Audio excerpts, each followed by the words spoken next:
नमस्कार, सत श्री अकाल, गुड मॉर्निंग। कैसे हो? आज हमारा भौतिक प्रदेश कंप्लीट। अब भौतिक प्रदेश पढ़ाने में जितना टाइम लगा उतना ही रिपीट मारने में लगा है, लेकिन आप साथ साथ में पढ़ते रहते हो तो ये अच्छी बात है। तैयारी हो जाएगी, भूगोल में समस्या नहीं आएगी। हिस्ट्री का तो फिर कुछ है ही नहीं। हाँ, रीट के बच्चों की बहुत मांग थी। रीट का कल घोषणा की जाएगी, रीट के बैच की। और जो बैच की घोषणा की जाएगी उसमें प्री और मेन दोनों ही साथ में होगा। यानी आपको एक ही लेना है, ये मेन तक यही चलेगा, चाहे मेन 2 साल बाद हो चाहे 1 साल बाद हो। प्री का और मेन का मैटर, मेन में जैसे साइंस वालों के मेन में जीके आता है तो जीके साथ में डाल दिया जाएगा, जो मेन का जो मैटर है वो साथ में ही डाल दिया जाएगा। प्री और मेन दोनों एक साथ ही, पहले प्री वाला कंप्लीट फिर मेन वाला कंप्लीट।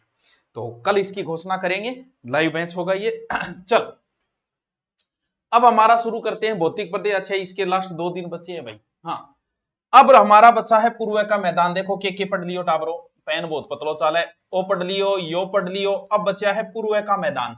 ये पूर्व का मैदान जो को है, क्षेत्रफल लगभग 23% भाग पे है। जनसंख्या लगभग 39 और जनसंख्या घनत्व में ये ज्यादा है। जनसंख्या ज्यादा भौतिक प्रदेश की, घनत्व घनत्व मतलब भयंकर तरीकों आपस में भिड़न लाग रहे, वो घनत्व है। और इसका उपनाम, इसमें सबसे ज्यादा खाद्यान्न होता है इसलिए इसे खाद्यान्न का कटोरा कहा जाता है। इसके 4 भाग है, यानी नदियां ही नदियां हैं। जैसे चंबल नदी बहती है, चंबल बेसिन बोल दिया। छप्पन नदी है, सॉरी माई नदी है, माई बेसिन बोल दिया। बनास नदी है, बनास बेसिन बोल दिया। और बाणगंगा है, बाणगंगा बोल दिया। अब एक एक नदी का डिटेल है कि सबसे पहले चंबल नदी, चंबल वहीं से गुजरती है जहां पहले गुजरती थी।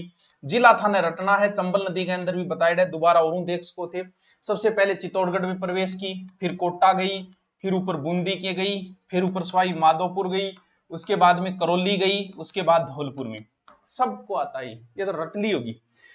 सर्वाधिक बीहड़ भूमि सवाई माधोपुर में, कोटा और धौलपुर के बीच में है। डाकमुखी संस्थलीय नदी द्वारा बनाए गए गहरे खड्डों को बीहड़ बोलते हैं। और डांग की रानी बोले करौली ने। डांग क्या बोले, बीहड़ में जगह डांग लेके लूटता नहीं, डाकू भी क्षेत्र ने डांग कहने लग गया।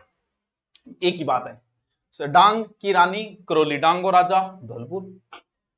माही बेसिन, जहां से माही नदी गुजरती है, ये दक्षिण राजस्थान का ये क्षेत्र माही बेसिन कहलाता है। सर इसमें कौन कौन से जिले हैं? माही नदी जो है वो बांसवाड़ा, प्रतापगढ़ एंड डूंगरपुर। बस कुछ नहीं, छोटी सी बात है। लेकिन बेसिन के अंदर उदयपुर सलूम्बर भी आएगा, लेकिन माही नदी के अंदर नहीं आएगा। माही नदी के किनारे स्थित भाग को कांठल कहते हैं, जहां माही नदी के आसपास है। यानी प्रतापगढ़ का पुराना नाम अगर आपसे कोई पूछ ले तो ध्यान रहे, कांठल है।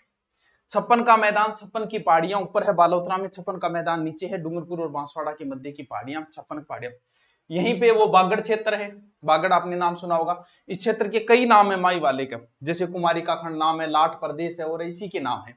फिर है बनास बेसिन। ध्यान रहे, बनास नदी पहले 6 जिलों से थी लेकिन अब 8 से। सर कौन सा? राजसमंद, उदयपुर।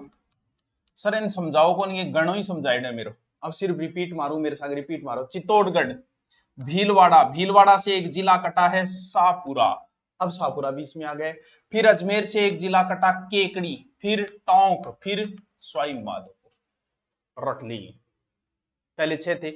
इसके 2 भाग है, यानी जो बनास नदी जो बहती है ऐसे करके, ऊपर वाली का अलग नाम है, नीचे वाली का अलग है। ऊपर वाले का नाम है मालपुरा करौली का मैदान। सर इसमें कौन सा जिला आएगा?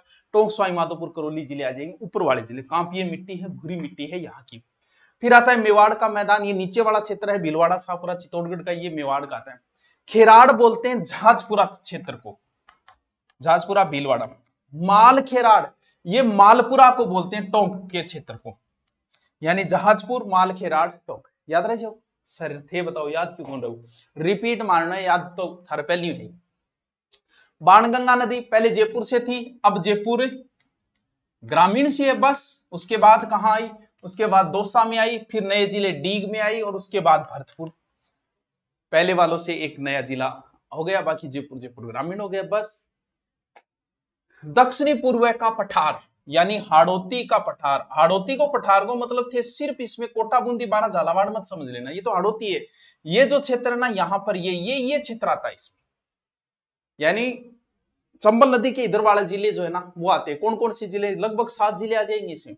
इसे दक्षिण पूर्व का पठार या हाड़ौती का पठार कहते हैं, जिसे कोटा बूंदी बारह झालावाड़ आपको पता है।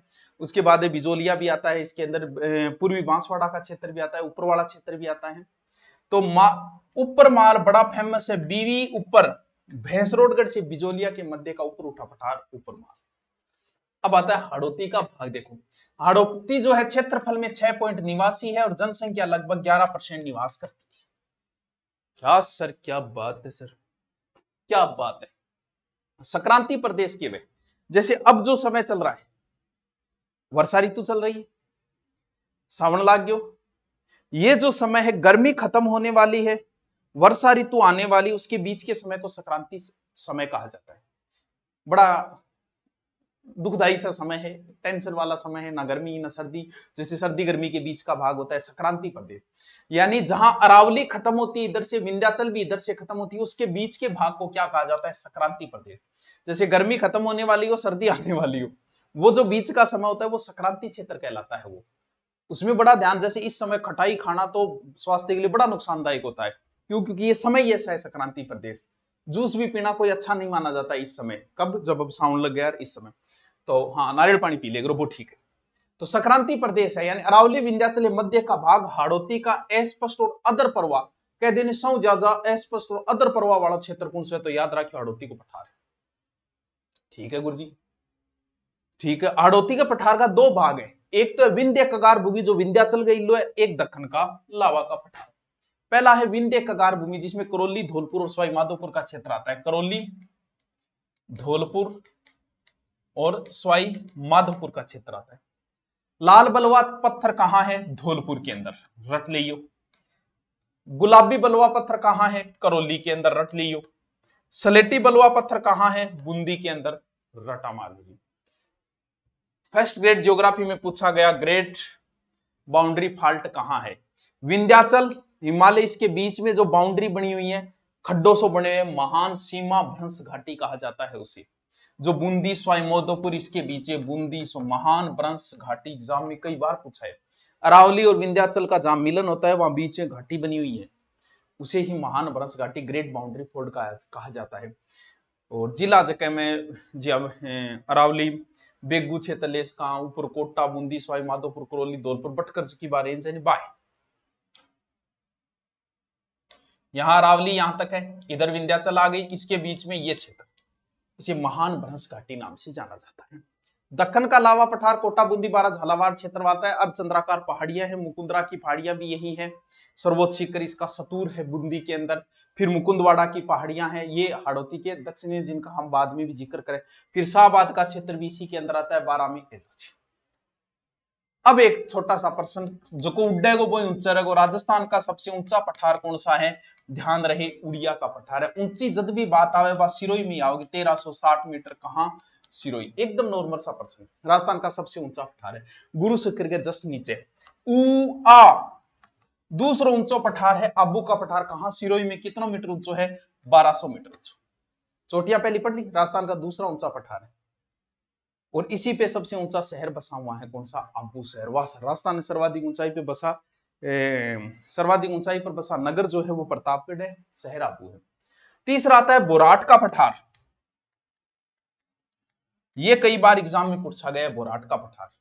कुंभलगढ़ से लेके महाराणा प्रताप के जन्म से लेके राज्याभिषेक के बीच का पठार, ऐसे याद करो। कुंभलगढ़ से गोगुंदा के मध्य का पठार को बोराट का पठार कहते हैं। जरगा इसकी सबसे ऊंची चोटी है। फिर मेसा का पठार है, चित्तौड़गढ़ है। लसाड़िया का पठार सलुम्बर झील के पास में अपन ने जिक्र किए। फिर उपरमाल का पठार जिक्र कर चुके। भोमट, बीला छादी क्षेत्र, भोमट। हमारा भौतिक प्रदेश मैंने रिविजन कर दिया है। कल हम रिविजन करेंगे एक एक लाइन के जलवायु वाला, नॉर्मल सीधा सा, या मिट्टियों में से किसी एक को पोस्ट डाल देंगे, आपको बता देंगे कौन सा। भौतिक प्रदेश का रिविजन कंप्लीट हो गए। अब भी अगर आपको नहीं आ रहा है तो फिर कभी नहीं आना है। एक बार वो वीडियो देख लो, एक बार ये रिविजन देख लो, आपका काम बन जाएगा। Okay, thank you.